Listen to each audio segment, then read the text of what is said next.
देश भर में मनाया जा रहा है बकरीद का त्योहार। मस्जिदों में अदा की जा रही है ईद की नमाज।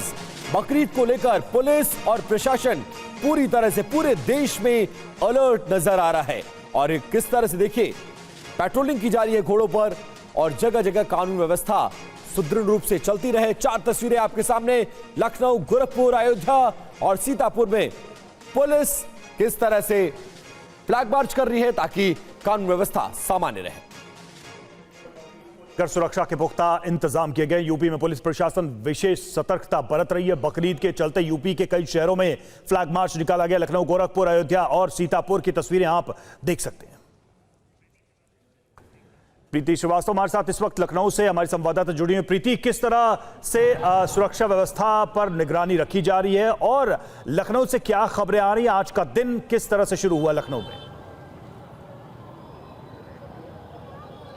बिल्कुल, मैं आपको बता दूं कि इस समय हम ईदगाह के बाहर खड़े हुए हैं और यहाँ पे सुरक्षा व्यवस्था की मैं बात करूं तो यहाँ पर पुलिस के जो आला अधिकारी हैं वो खुद मौके पर मौजूद हैं। और आपको दिखाऊं मैं कि जो यहाँ पर जो पीएसी है वो भी यहाँ पर तैनात की गई है। ड्रोन कैमरे से निगरानी की जा रही है और 10 बजे ईदगाह में नमाज अदा की जाएगी। और यहाँ पर जो अखिलेश यादव हैं वो भी यहाँ पर पहुँचेंगे। जब नमाज अदा की जाएगी उसके बाद लोगों को बकरीद की शुभकामनाएं दी जाएंगी। और साथ ही जो यहाँ पर जो अधिकारी हैं वो यहाँ पर लगातार पहुँच रहे हैं। पुलिस जो है फ्लैग मार्च कर रही है और पीएसी के जवानों को तैनात किया गया है। ड्रोन कैमरे से पूरी निगरानी की जा रही है और जो नमाजी हैं वो गाइडलाइंस का जो है वो पालन करें, जो गाइडलाइंस कल लागू की गई थी।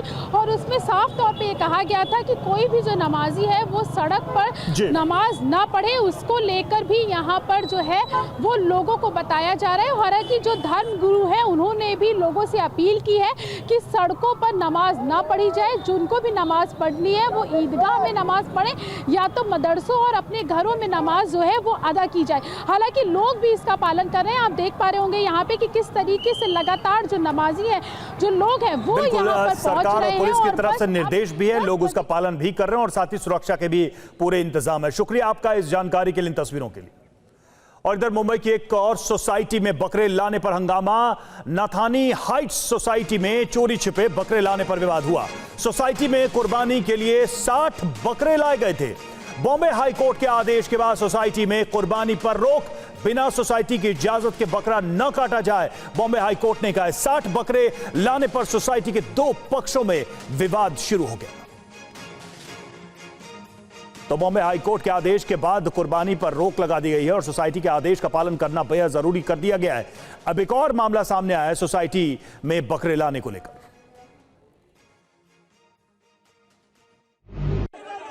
मुंबई की मीरा रोड सोसाइटी में कुर्बानी के लिए बिना अनुमति 2 बकरे लाने पर खासा विवाद हुआ था। इसी तरह के एक दूसरे मामले में सुनवाई करते हुए बॉम्बे हाई कोर्ट ने बिना अनुमति सोसाइटी परिसर में कुर्बानी देने को पूरी तरह से गलत बताया है।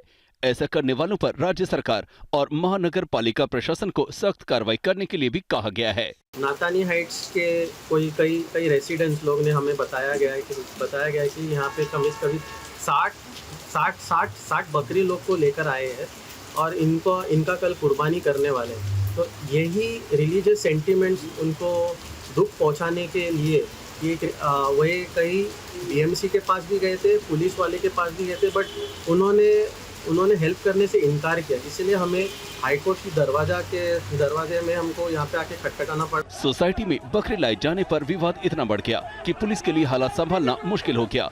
विरोध में सोसाइटी में रहने वाले हिंदू परिवारों ने हनुमान चालीसा का पाठ किया था। बड़ी मुश्किल से पुलिस ने विवाद को शांत कराया था।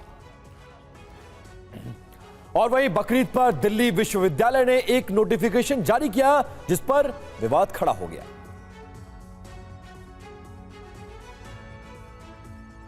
नोटिफिकेशन में बकरीद के दिन को वर्किंग डे रखने की जानकारी दी गई थी, जिस पर विवाद खड़ा हो गया है।